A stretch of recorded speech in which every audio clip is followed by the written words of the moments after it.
Chris, Alfie. thank you so much. No, thank you for coming, mate. Good morning. It Thank really you is so much. a pleasure to come and see the headquarters of Foreman Homes. You should have seen the L building. Really? There's been a bit of a level up, is there? A serious level up. This Really? is like, a different world compared to what we used to have. But this has got all the mod cons, meeting rooms, everything. Oh, it's stunning. It really is. It's really nice, and it's an ideal location as well because a lot of people live in Southampton, live in Portsmouth, and it's easy quite to get to right there. Yeah. Just off the motorway, so it's ideal.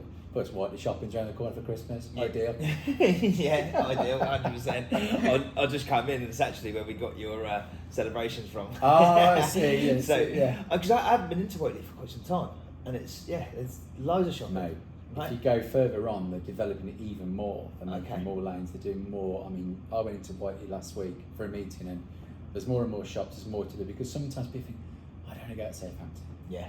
The hassle of Portsmouth, the hassle of parking. So it's a kind of in between. Yeah. And it's I all suppose, right. yeah. It's okay. It suits me. And how far is it from you? I live literally a quarter of an hour from here. Oh, okay. I'm literally Perfect. a quarter of an hour, so like it's Perfect. ideal. Yeah. Perfect. It surprised me how short a time it took me to get in as well, to be fair. So look, we're here again. We're having a chat about, obviously we're bringing conversation to the mental health crisis in construction. Yeah. Something that's very close to your heart. Yes. And, since we've met probably a couple of months back, or first spoke on the phone, shall I say? I reckon it's a couple of months. Easily a couple of months. And then we've actioned, and we've done our first take on podcast, which Yes. we will, snippets will be going out. Cool. But I think it's really important to do this second podcast because we've now delivered with Foreman Homes. You've really got to see how our angle is on this and, and what our approach is going to be. You've also now joined the group as well. Yes, totally. So you've got to see how we are daily and how we are with each other. So I thought, you know what, it's nice because as well we was limited on time. So unfortunately, because I think we could have just gone on. For sure. Gone on. I mean, I want to touch on that for May, but the group you guys asked me to join the Speak WhatsApp group, and it's amazing how many guys are there talking, sharing of their day. There's lovely messages, there's support, and I only posted a couple of messages like thank you for joining the group, and I posted something last week. I gave somebody some advice, and when you scroll through them and go through them, there's no negativity. It's all about keep it going, this, that, the other, and it's all positive. And and you sit there and read it in a world that we live in at the moment, just very negativity, and you go, isn't it nice that people just take 2 minutes to send a message to say, hey, it's okay. Yeah. So that's just. And the other part is we're there to have a chat. We're there for a safe space for people to open up, but we're also there to hold each other accountable and get each other to get up and go for a run or write a few things that they might be grateful for, and just to maybe self-reflect and push each other outside our comfort zone. And that's what it's about for me, really, because me and you we spoke quite at lengths on the issues that surround construction, but just the issues that surround the world of mental health right now. Globally we are all struggling. We are feeling it. The statistics have never been so high. It's only climbing, and we've got a system that is fundamentally broke. Yes. Or some even argue that it's been created by design, and which is even scarier to think. But it's I don't like to go down that route, but it's really hard to think that they've just put in the new budget and they've only allocated 8% to mental health, but mental health makes up 20% of what's going on in the hospitals, let alone what's going on outside the hospitals. And so we have seriously been let down. Yes. And I feel that the only people that are really going to be able to help this is people like me and you. Yeah, totally. Working class people, people who can relate to our audience, and someone like yourself. And I think it'd be great to start there with an introduction and just to remind people who you are and your position with Foreman and why this means so much to you. Oh yeah, just to touch on that quick before I carry on, is the fact that regarding the budget, obviously I was watching that like most people were, because I guarantee a lot of people sat there being anxious. Yeah. I mean, the average, like the working class man who earns, a salary, and you're going, what about this, what about that? But going back to like the funds put aside to mental health, it's just absolute rubbish. So this is the only way what you are doing and other people out there are doing. It's the only way it's going to help. I don't see, like you talk about the group I've joined. There's nothing on there negative I said regarding what's going around them. These are the only people who are going to support us. They're not going to support us. No. It's as simple as that. Exactly. So, you know, so I better not say I'm also carried away and get angry, and this is not about being angry. So no, but it's good to see your passion come through, right? Yeah. You know, we do care, and people in business care, and unfortunately there is a disconnect from construction site to your office space like this. But you've really helped bridge a connection, which I feel, and I think it's inspiring for other health and safety roles, but not even just health, just senior roles, just to be able to, you know, connect the construction site to the hierarchies and show them that we all care. And actually, if there is a solution, a real solution, and something that we can measure, which is what we are bringing to it, all of a sudden you guys are partnering with us, you want to make it work, and I'd love to ask. Well, first, I'll go back. So so obviously, like I joined Foreman Home just over 5 years ago now, and my mission was very simple. Was basically to improve health and safety on site. But like we said before, safety is all you look at, because like we said, you walk into a room, you walk anywhere, you can see if something's wrong. Safety. But what you couldn't see is the fact that someone's struggling inside there, in there. So my first task was to basically try and fix the sites, try and fix out what's wrong, you know, the hazards on site, the safety. And when I kind of getting that wrapped up, the idea was, right, now I've got to start looking at why people are doing that. You know, why are people making that choice? Because in life you have a choice. I don't care what you say. Something my dad always said to me, you have a choice in life. Sometimes that choice is very difficult, but you still have a choice. So I started to get the sites right, and I thought, right, okay, I'm going to start investing some time in the people. Now, don't forget, when I joined, it was during COVID, right? Wow. Okay. You know, and like we said before, what kept the country going? The building industry, the construction industry. These guys, right, are making, doing, building, etc. But yet, these are the guys on the front line that are probably exposed to working with somebody you've never known before, and you're open to all the elements. So it was getting that right. So then, as I've started to ease myself in a bit, I said to my boss, the chief, I said, look, you know, I want to do more on mental health. And he just went, go with it. Just literally go with it. And I've never been given that amount of trust and responsibility before, where they go, just go with it. Whereas other companies I've worked for, they've just said, oh, Chris, or, you know, and micromanage me. Whereas, like, you don't need to micromanage. I'm an adult professional, lead me to it. So I've been going out there, talking, sharing, spending time with people, and that's not just the guys, the bosses, that's the guys on the ground floor. Like, I go out on site, like when you came out with me, how many people knew my name? Not because they're scared of me, or not because I think I'm going to give them a hard time. They go, oh, you see the game last night, Chris? Or so-and-so. And that 10-minute chat with somebody makes a difference. 100%. You know, because also health and safety gives, you know, but no. My job is not just safety, it's more health in my eyes. So I've been doing that, pushing. And also as a company as well, we have a newsletter every month or every quarter where heads of department are asked to write a spiel of what's going on in their department in the site industry. But what I've been doing since I've been writing it, I like to write a little bit about how we're performing on site, but a lot of it is about mental health.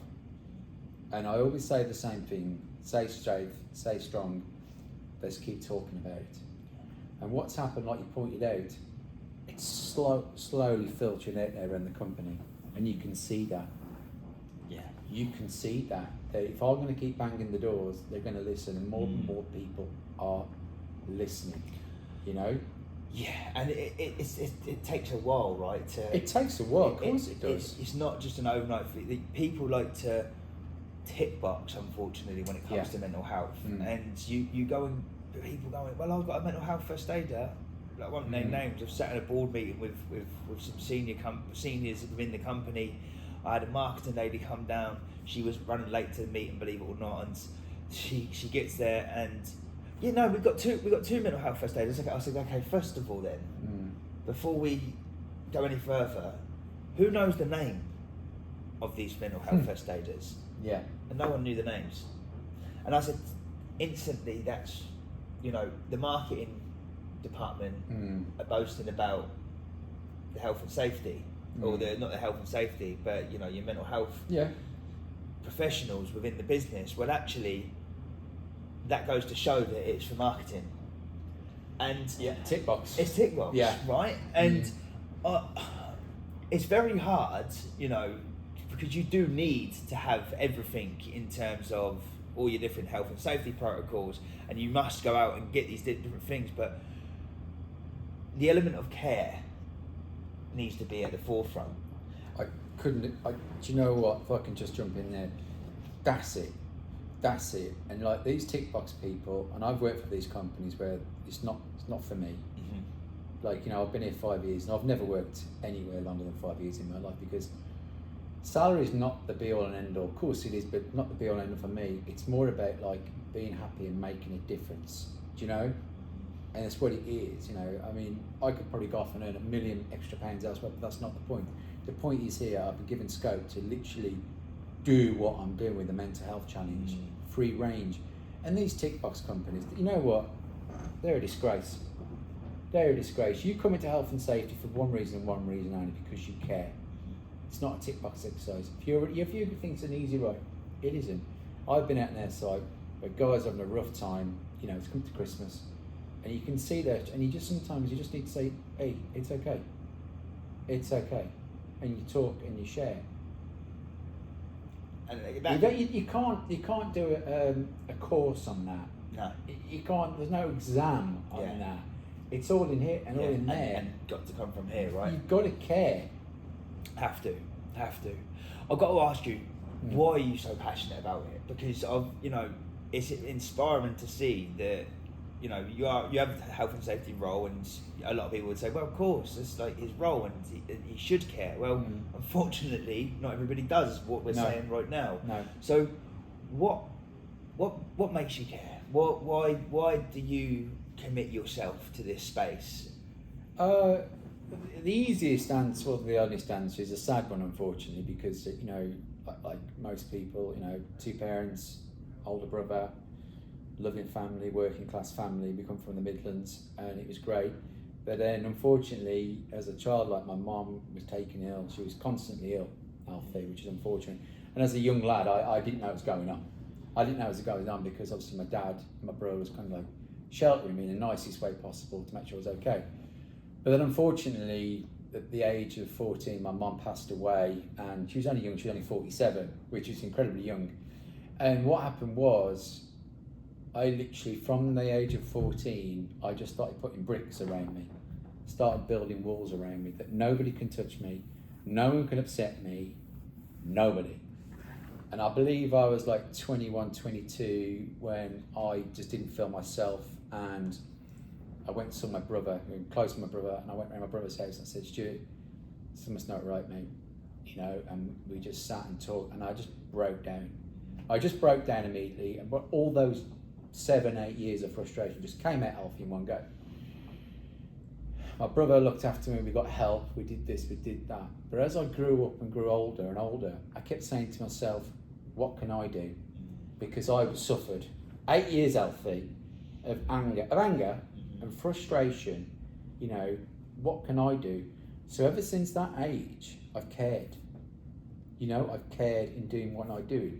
So when I decided to take this career of health and safety, which, again, like I just alluded to, some people think it's just an easy tip, but it's not. You have to care. So I've put that anger and I've put it into health and safety, but I've got rid of the anger. I'm using it as a tool to help people. Amazing. So unfortunately, it's taken, you know, something awful in my life to make me the person that I am.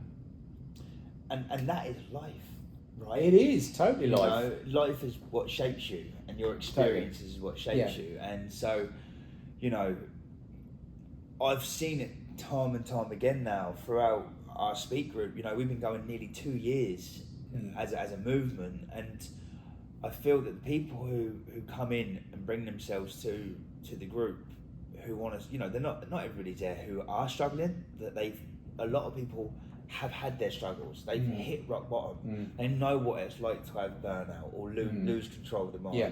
They know what it's like to be sat there with their head in their hands crying and can't really put their finger on why.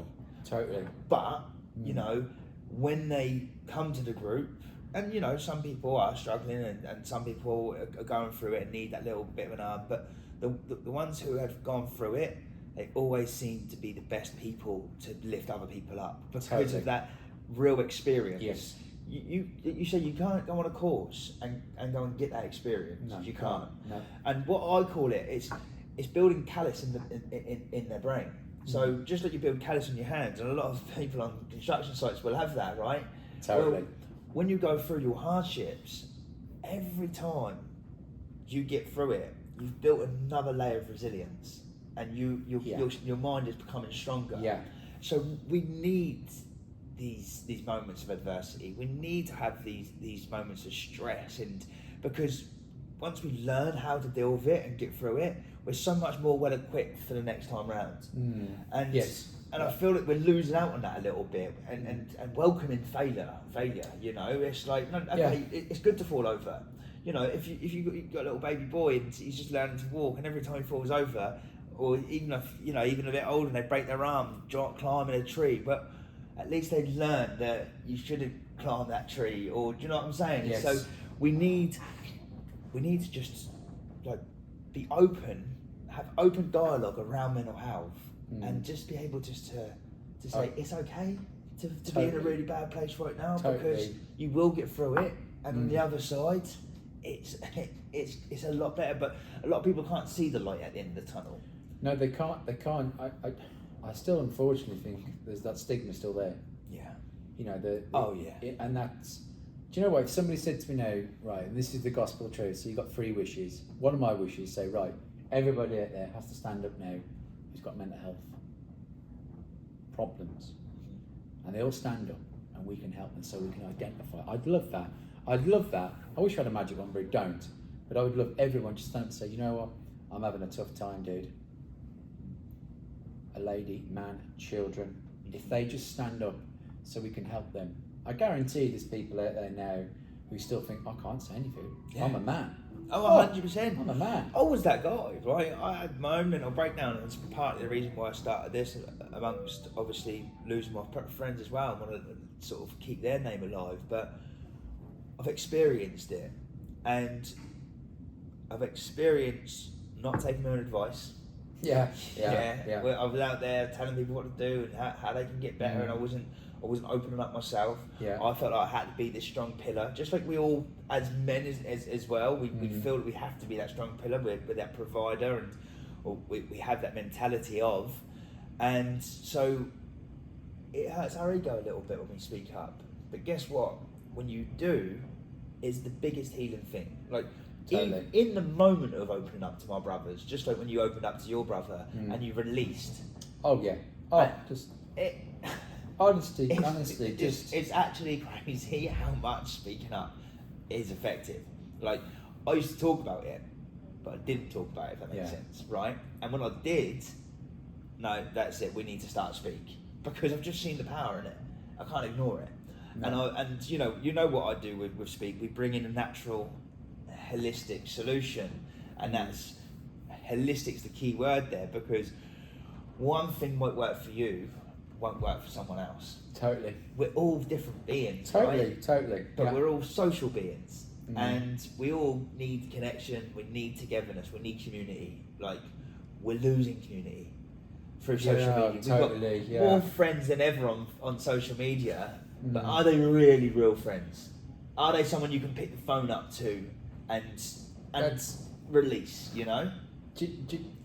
Sorry, that's right. You know, so if I look at my Facebook account and I go, just say I got 100 friends for argument's sake, when was the last time I spoke to 50 of them? But like, I mean, I know, there's probably 10 friends. Let's say a core, you pick up the phone, you do this, you do that, you do the other.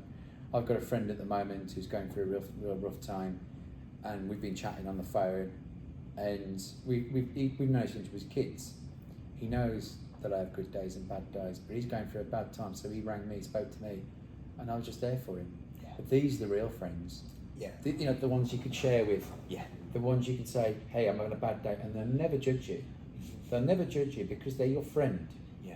And like, if I go even further, I've always believed in life, you got mates and you got friends. Mates come and go, but friends. Yeah. Through tough times, even when you have an argument. But you haven't seen each other for 6 months, and you pick up the phone and go, hey mate, how's it going? Yeah, fine. Like it was yesterday. Yeah. So, you know. And so a lot of people don't have that. A lot of people don't. Shame, it's terrible. Yeah, it's terrible. And you know, they still class them your friends, still class them, and you know, I've got great friends and great mates, but there's certain people who I think, you know, I can pick the phone up and I can have a chat with, but some people feel that there is no one to have a chat with, and it. Unfortunately, we are all ridden by the fear of opinions of others and what everyone else thinks, which it just does not mean shit. It doesn't. It doesn't. It really. But we're social beings, right? We want to come across well. We want to impress friends. We want to have that community, and you want to be seen as somebody who's doing okay and who is nice and do whatever. But the moment you start to think that other people think different, and it's all this noise. I know. It's easy for me to dismiss because I've got a bit older and a bit. Yeah. Do you know, one thing I will say is I've got a bit older, but also I go back even further. Since I came out to my brother, opened up to my brother. Yeah. At that, I don't really care. If you're not my mate or friend and you don't like me because, hey, I'm having problems, see you. Yeah. You're no good to my life. I don't need you. Yeah. Do you know what I mean? Yeah. I don't need you. I don't want you. And also, as well, a good thing about friends as well, like I just said, you can just be honest, talk. Oh my God, how good's that? I'm not going to judge you. No. And that's what real friends are. And that's it. And this is why we put Speak together, right? And it's because that is a community solely there to listen, to support, to hold accountable, give you the tough conversations. Sometimes you need that. You need that. You do need that. You need sometimes. Mate, it's not all about putting an arm around someone. It's also sometimes putting a boat out their ass and saying you need to do something. Yeah. You can't. A lot of people. I had a phone call a few days ago. A friend of mine, he's reached out to the doctors. He's reached out to Talk Change. He's gone for a walk on his own. He's been going to CA meetings on his own. And I said, there's a common theme here. Everything you're doing is on your own. Yeah. And everything you're doing, you're going to the doctors because you want them to pull the band-aid off for you. You want them to give you something that's going to help you. You've got in touch with a counsellor because you want to have an hour of therapy once a week, which, by the way, I definitely get behind. But it's what do you do after that hour? It's you've got to. I said to you, you've got to get up in the morning and write 3 things you're grateful for and why, and say thank you a few times after. That will start to reprogram your mind. Like, do 10 minutes meditate. I know it sounds silly, but just sit there and get still and present for 10 minutes. Like, put on your YouTube and go on a breath and do a breath work for 10 minutes. We've all got 10 minutes, right? Oh, God, yeah. We've got 165 hours in a week. If you can't give a few hours of those up a week for your mental health and your physical health, yourself, then you, of course you're going to have bad mental health. Yes. Right? Of course you're going to struggle because you're not doing anything for you. Like, this is a muscle just like this is a muscle. Totally. And we need to exercise that, and exercising it through talking, through walks in nature, just through practicing a bit of gratitude, some affirmations. Like, these little things is what we promote and what we try and get people to, get people to do, because that's where solution is. Talking's great, therapy's great, but you've also got to do the daily work, and that's something that we think is like most important. And it's not just mental health, but it's physical health and it's spiritual health, and all 3. We believe that you have to invest in all 3, even if it's just 10 minutes on each a day. It can be as effective as that. Honestly, what you just said, I totally agree with. I really totally agree with. If I might just share an experience. Sure, I'd love you to. Yeah. earlier this year, I can't remember what month it was, May, April, June, I can't honestly remember. Because obviously, you know, I've really struggled since I was a child. I won't deny that, and I go through blips and ups and downs and etc. etc. But earlier this year, I just felt, you know, you just feel it coming. You just know it's coming. Mm-hmm. I could feel like it was just pushing me. And I was sat there thinking, I need to do something. So I went and knocked the door of the chief upstairs who I report to, and I said, Chief, I need a week off. He knows my story. He's pretty cool. And he said, take 2. Wow. And wow. I said, you sure? He said, right, take 2 weeks off, keep in touch with me, relax, don't worry, I'll pay you. And when he didn't even enter my head, Alfie, you know, of course it's great. That was the last thing. This is where I got to. Money wasn't important. Yeah. And I took these 2 weeks off, and I went on my phone and I downloaded meditation and a different kind of workout. So what I did on these 2 weeks was, selfishly, was about me in a way. I still helped out around the house and did things. But what I did every morning, I did meditation, and then I did Pilates, yoga. Amazing. Oh my God, right. Those 2 weeks, I personally think, saved my year, because I just sit there, Alpha, listening to sounds, finding yourself, and I've never slept so well. Yeah. Do you know, it's just crazy. I've never slept so well. Yeah. So, and I remember I came back to work after I've been in touch with the chief, and you know, I'm okay, this, that, and the other. And I came back. I remember coming back on the Monday or the Tuesday, whatever it was, and I went in and shook his hand, and I said thanks, and he just looked at me. And I just walked out. That was it, because he knows that I'm grateful.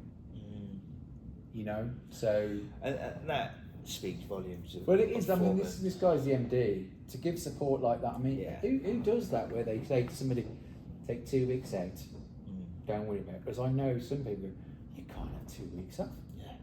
Well, because you're feeling upset. Yeah. You know. But it's so good to see, and I think this podcast is going to be so great for others to hear, that there is people at the top who do care. Yes, there is. Yeah, there really is. And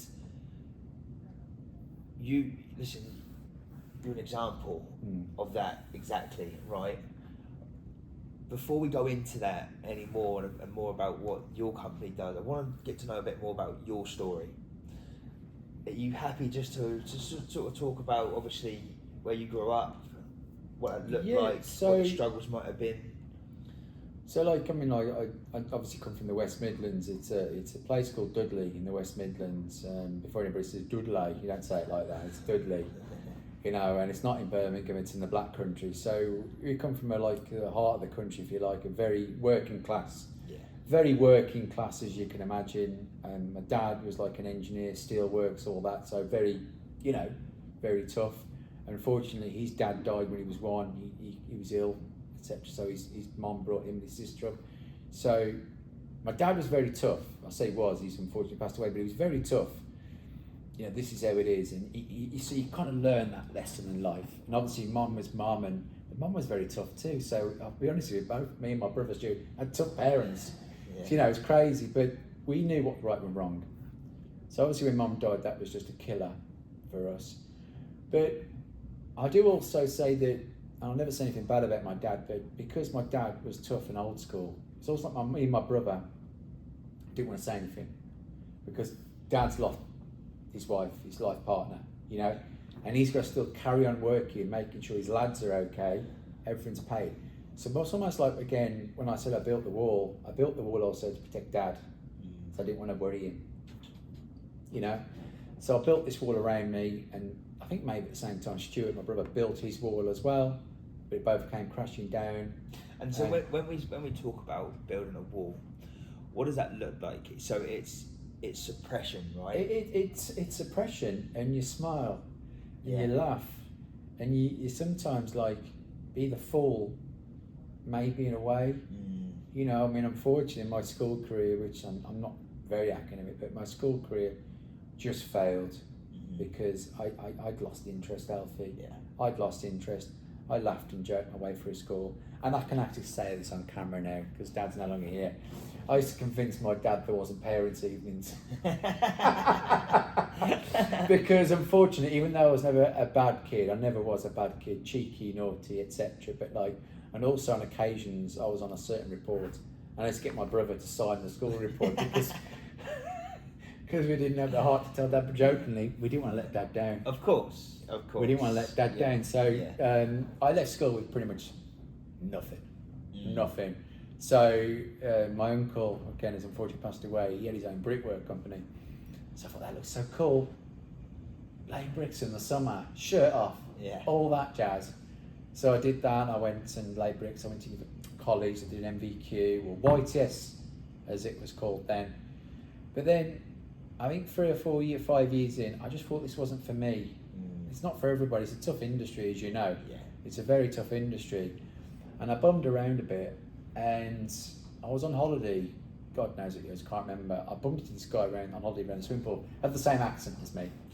And we started talking, and he was a scaffolder, and he said, well, yes, I'm bumming around bricklayer, blah, blah, blah, blah. He goes, I've just done the health and safety course. This course. I said, we all know health and safety is big, come on, we all. I said, oh yeah, interesting. So I researched it, and when I got back off holiday, I enrolled. And you know what's been the best thing I ever did? Because my mind, a lot of people have mental health problems, concerns, issues, whatever you want to call them, need something. I've got a very overactive mind, Alfie, very overactive. So what I did was, some of this anger, I also put into what I did. So I funneled this into my second education, second coming, we'll do it. And I did that, studied, passed, but then of course, no one will give you a job of their experience. No one will give you a job of their experience. And you know what? They're the fools. They're the fools, because the industry I'm in, the health and safety industry, needs more people like me, Julia met her, who works for me, the down to earth people, the working class people, the ones who are in it. So, did I have a bad upbringing? No. Did I have a sad upbringing? Yes. But this is life. This is life, you know, and it's like, you know, and like I've said before, like, I always just say, sometimes it isn't fair, Dad. Dad always just says, man, life ain't fair, boy. It isn't. It ain't. It ain't. It's what you do. Yeah. It's what you do. So what I'm doing now, by sat here with you, by helping you arrange these mental health talks on site, by joining the Speak group, I'm on mental health groups on Facebook and social media. We talk to people. I can never do enough for this. I can never ever do enough for this cause, and I'm so proud that I met you. And I'm so proud to be here today.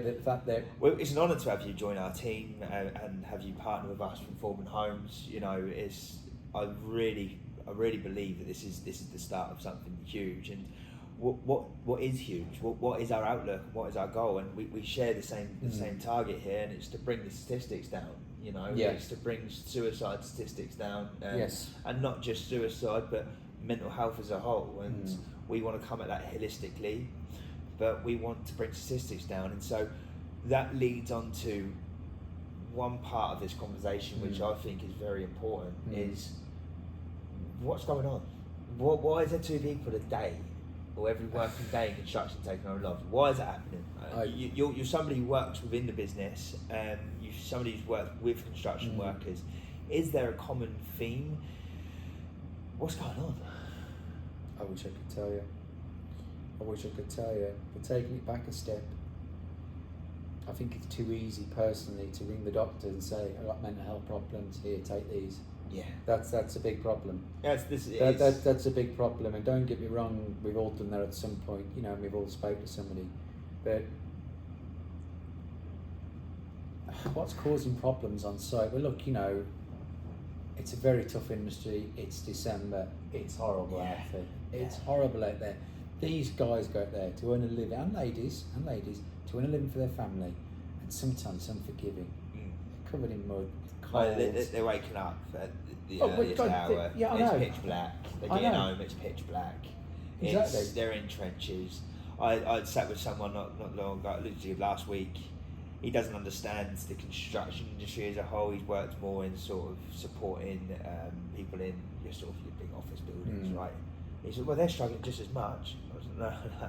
You know, tell me why. I can't see why they'd be struggling. I said, have a think about construction. What we've just said there, that's just one part of it. Oh, it's nothing. Think about how many self-employed subcontractors there are. Well, that's a good point. I think the self-employed thing is a thing because obviously self-employed is you have to pay your own stamp. Yeah. You don't work, you don't get paid. Yeah. You're on holiday, you don't. It's all that. Yeah. It's all that. Yeah. And you're thinking. And if you are a bricklayer or a roofer, I know. and it's like this, You ain't getting paid. you ain't getting paid. So what do? You got kids at home. You got kids at home and they need a new pair of trainers, or Yeah. the TV's broke, or something, and that's Yeah. money out your pocket. Yeah, yeah. So I think a lot of it's because the self-employed. It'd be interesting to know what the stats are regarding self-employed. These guys and ladies will push themselves to go to work when they're having a bad time. I've got to get through You'll be it. sick as a dog. You've got to get through it But because they need to, yeah. but they need to. So honestly, if I could pull out of my pocket the answer, I'd gladly share it with the rest of the world because it's upsetting. Yeah, It's really upsetting. 2 people a day. Yeah, I think if we just looked at mental health and stripped that back, it's never one answer. I think it's always like multi-layered, it's multi-factored, right? So and it could be a build-up of somebody's built their wall, right? And they suppress all these issues that happen, and they take it on the chin, and they don't share it with anybody, and they're all right. They're putting the face on, the smile on, which is just hiding, all the pain and hurt what's going on. Yeah. And then some out of a build up of that, people then go and start to convince themselves that the world's a better place without them in it. Oh. And that happens, and it's happened, and it's happening, and it's sad and it's horrible, but it's really upsetting. They're actually convincing themselves, and what we just spoke on as well. I actually think if only they can come to someone like Speak or other charities or movements and speak up and get some real support, not just some antidepressants and go on a waiting list. No, some real support. Yes. Then you will see that change in thought, because when you do start to convince yourself, that the world's a better place without you, your mind is so powerful that once you start to accept and start to convince, that's it. You're on that train, and then you go and make something. You go and make the worst decision that anybody can ever make. Literally, there's no other worst decision in life. Yeah, and I'm relating it now. Okay, worldwide, and all of us, we all have struggles, and we may suppress, and we might find it hard to talk. But then you put that onto the construction site. Yes. And then they're nearly 4 times more likely to take their own life than any other profession. And then there's 2 every working day. It's like, hang on a minute, right? This is really bad. But what's happening here is unforgiving. It's something that's happened now. Like, must, because the numbers are only rising. Yeah. And these are arguably the most important people within our society, and then they get thrown as if they are just a number with no recognition. Yes. They get all the pressures. Yes. They get shit pay. Yeah. They get taxed heavily. Yes. Like, it's a brutal industry to be in, and unfortunately, the whole way everything's structured, you go to school and school's not quite for you, because unfortunately school wasn't for me, by the way. And just like it wasn't for you, right? Yeah. It wasn't for me. I couldn't sit in the classroom. I wasn't that person. I was always in bottom sets, and I was basically a fish being judged on how to climb a tree, and for me it wasn't, right? And so people like me would usually go, okay, well, I'll go into be a labourer because I need to get some money in, and it's not something so skilled, and I don't need to go to university for that. Yeah. I can go and get an MVQ, or I can go to college and do like a 6-month a year thing, and I can start to earn money, and I want to earn money now, but I don't really want to be studying, I don't want to go to uni because school wasn't for me, so what would uni be for me? Yeah, get you.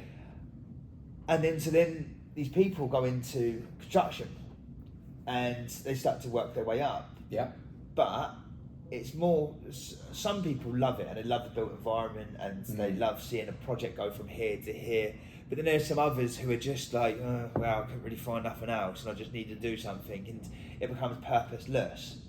And so I think, you know, what we've got to highlight in construction is that we need to have a mind shift.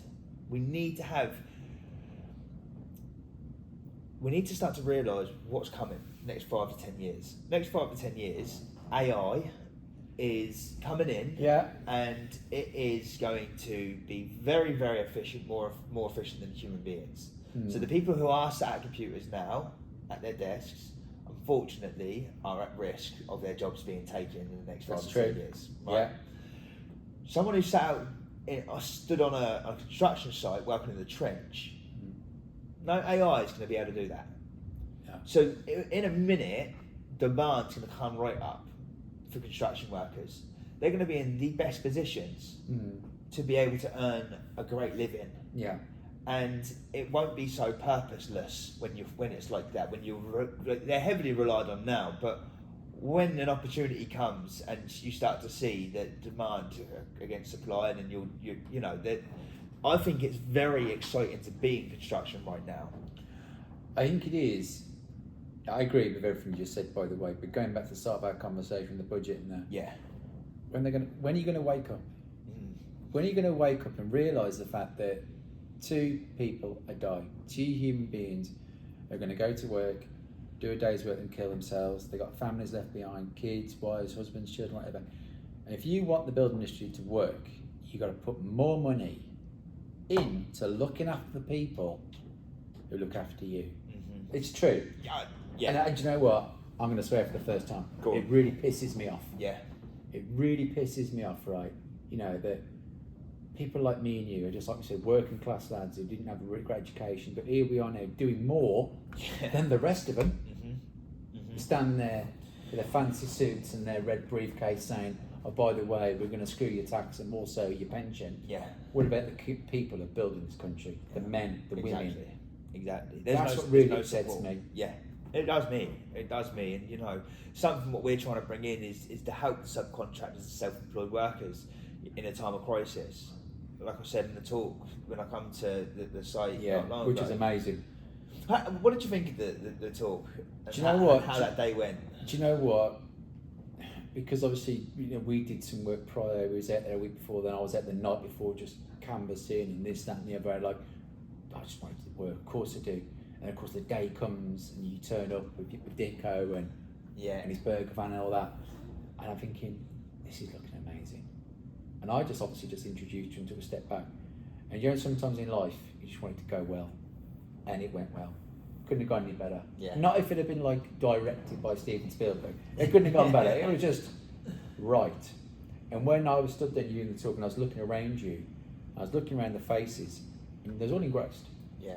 So they was all engrossed. A few guys are looking down, they're probably the guys are thinking, oh, that's okay. But it was engrossed. But also as well as the aftermath, when people stood around, people were talking, people wanted to get involved. And you're going, my God, this is one of the best things I've ever done in my career.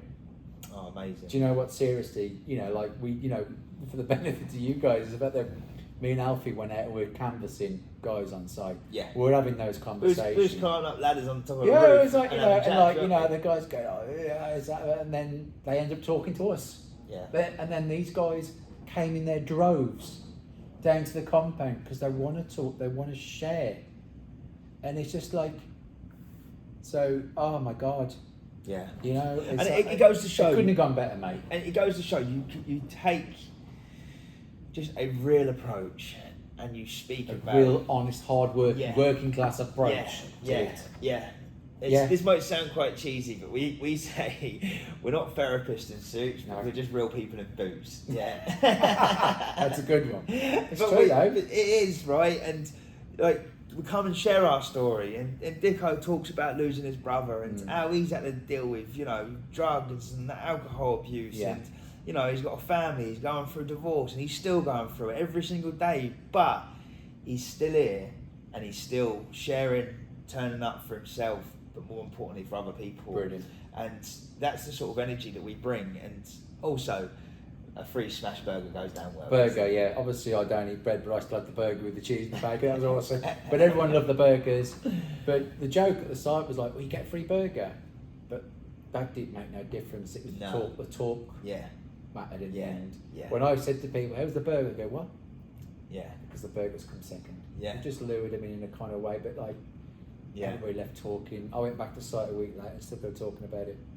People are saying, like, when are you going to do our site? Seriously. Really, yeah. I went to another site where the same grain workers on a different project. Yeah. And they're saying, Chris, it really went really well. When are you going to do it on our site? And you're going, what? Guys in boots, dirty clobber, whatever, going, when are you going to do our site? Yeah. Done it. This is it. It's job done. This is a positive message that we're sending out. Yeah. Sending out. And you know what?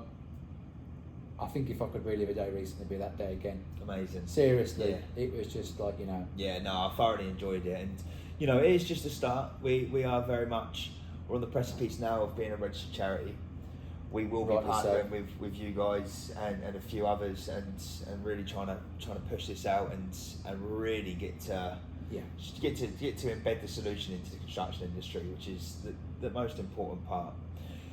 So, just going back to construction, we've highlighted the statistics.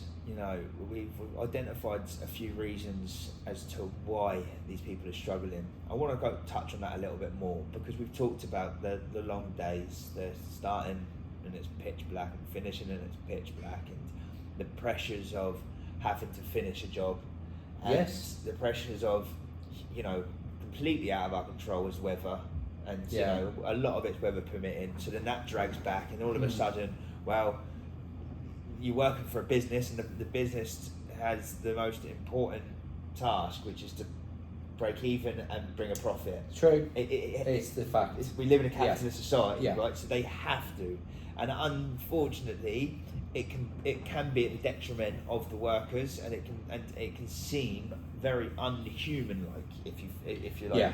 But they do need to get to an end of a job, and you've got the project manager who's also in charge, and the project manager's got someone up his arse, and unfortunately it's a domino. Yeah. And when it's weather dependent, that dominoes right down the line. Oh, mate, yeah. But it's nobody's fault. It's just you can't get outside. So what can we do? And so that's another big part of it. But it is. But other things. There is a drink culture, a drug culture. Yeah. I mean, there always has been. There always has been. Since since I was a kid watching RVD's Ain't Pet and they'd be drinking on the scaffold. It's just the way it is. And I'm not saying people do, but I will just know that I know some people do take drugs. God knows what site they're on, just to give them that lift. Yeah. Unfortunately, again, it's a way of suppressing. Yeah, it's a way of self-harming. It is. We know it's damaging us, and it's it's to quieten the noise. So we're not coming on being like, you need to be 100% sober and you shouldn't drink and you shouldn't take drugs. No. We're working class people. Yeah. We believe in a balance and have control over your life. And if you want to go out and have a bit of a blowout and let your hair down, great. But don't do that every weekend. Don't do that 3 times a week. No. Because you're pushing yourself down one road. Yeah. And if we can start to champion, let's stay in this weekend and we're going to have a big one in a couple of weeks. Like that's starting to manage and starting to have control and have balance in your life. So we want to push that with what we're doing. So you talk about the long days, the how hard it is just being in construction with timelines, and the drink culture, the drug culture, the macho man culture of not being able to speak up, and or just the man up culture. Like bollocks, mate. We all cry. Yeah, we all go through struggles. Yes. We all lose people unexpectedly. We all have, especially the working class community, we all have financial issues. Relationships can break down over time, and so we're all dealing with all this shit. We really are. Do you know what? One thing I will say is, obviously when I first met you, which is again going back, was amazing. But then when we started to build up to it and all that, I will be honest about this: the fact that it brought a lot of memories back. Yeah. Because it does. It does. And the few days leading up to when we met and we did our talk on site, I couldn't sleep. I'm not sure because I was excited, was I anxious, or was I thinking about my mum? I don't know. But what I will say is this though, before and after I was talking about it. When I knew I was pissed off, not drunk, I was talking to people saying, I'm not sleeping well because I'm excited, or it's thinking about what happened when I was a child. I didn't suppress it. Do you know? Yeah. And I'm proud to say that. I'm proud to say that. And like, you know, with the guys, you've got the videos you guys do on Instagram and LinkedIn. I was watching a lot of them as well, Alfie. Yeah. And you know, it's just real. It's real. These are real guys, these are real women, these are real people. Yeah. And I'm proud to say, look, you know, I cried. Day after we did our thing, about 2 days later, I cried. But in a good way. Good. I did, because like, I remember I posted something on social media about it, and there's a few people who commented and messaged me personally. I won't say their names, but I went, you know what? If I've just helped one person today, and it made me cry a little bit because I thought I've helped somebody, and that's rewarding. Do you know what's so rewarding? Just going like, thanks, Chris. Thank you for highlighting this. Go, Chris. Even guys who didn't come to the thing, my friends of mine who work in different industries, they even posted on social media saying, thank you, Chris. Love that. Do you know what I mean? Yeah. Yeah. You know, and like just by doing that, these guys are thinking, well, you know, what can I do? Yeah. Can I do something different? So, honestly, don't be worried about crying or speaking out. No. I'm 49 years old and like, I still cry about things like this. Where Why you are, not? honestly, yeah, listen. Why not? I know, mate. Listen, this is it. Like, where you are on your sleeve, be authentically you. Don't let no one stop you from that. No. You know, it's so important. It really is. It really is. And I think just as important as what we're doing right now is opening conversation around. Do you know what? When this goes out, I hope that people listen to it. Yeah. And can empathise and also have the same connection that we've had. Yeah. Come out of school, went out, straight to work, like you said, because I want to earn money. Yeah. You know, I want to go to the pub. Yeah. But like, look at us now. Like, we've gone on this journey, haven't we, the pair of us? Yeah. And here we are, met. Yeah. And that's been formed through our own hardships and our own downfalls during. You know. I definitely believe that, which takes you back to the mental health first aider. Like you said at the start, when I did my mental health first aider course a couple of years ago, when we sat in the room, that's like 10 people for argument's sake, and maybe me and one other person said, we want to be here. Yeah. Which really upset me because, I was told to come, make the numbers up, tick a box. And I just sat there thinking, really? I felt, I didn't, I felt saying just leave now. Yeah. Because this is not the kind of the thing you want to do, dip your toe in the water. This is all or nothing, dude. Yeah. You either care or you don't. You need to care because you've had people tell you stories, I've had people tell me stories, I'm thinking, oh my God, that's so bad, I really feel for you. But I need to be strong and look after you and give you some advice, and sometimes I just give somebody a kick up the arse. Yeah. Which is unfortunate, but it's true. Yeah, we need it. We need to have conversations. We don't do. break them, but they're sometimes the most effective. Sometimes you do. Sometimes you need that kick up your arse. Like, you know, when I said, my brother said to me, Rob, we need to go to the doctors, Chris, and he was like, come on. Yeah. I'll help you, but you've got to want to help yourself. So yeah, you sometimes need to kick up the backside, but yeah. But I am convinced. I believe this, that it's going to get better. I've got to believe that. It is. It is. We can't keep going on with 2 people a day. It's like, and again, Rachel Reeves, Keir Starmer, these people, you need to wake up. Yeah. Yeah. And it even just extends further than them too. The whole government, they've got a lot that they could give. The money's there. Yeah. It's just they've got to just think about like. Yeah. Well, look, with our system, we're building the Speak Impact Fund. We're going to be supporting people in times of crisis when they're subcontract, self-employed workers financially. You know, we will help pay towards their utility bills, their rent, and that sort of thing. That's amazing. We're going to be able to help there as we become a charity. We are installing our natural wellness plans and getting people to holding people accountable to doing those as well. And I believe, you know, over time, and you know, it's the knock-on effect, right? And you might inspire next person. Yes. On site, he might inspire the next person. And hope so. We all pay it forward, and we start to build that connectivity and togetherness again. And I really do hope so. And like what you just said about like supporting people. Yeah. I can't go to work today because I've got to take care of something. I can't do that. I'm not going to get paid. again, big thing. If people like you speak, your guys can help people, Yeah.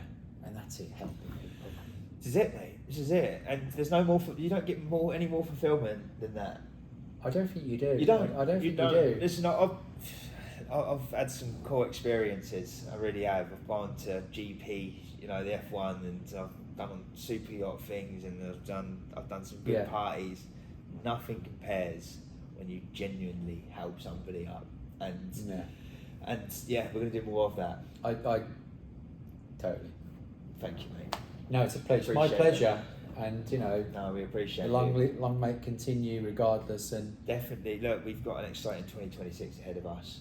Let's look positive. Yeah, this is it. Let's look positive. I mean, what we're going to do next year is come to more sites. We're going to do more work on our building sites. Yeah, I've already got the okay from the chief. Yeah, so and we want to get some people. We want to get everyone in the building as well. We're going to do not just going to do a site. We're going to look at this building as well. Yeah, people who work in the offices as well. Yeah, it's just as important. They're still in construction. They've still got pressure.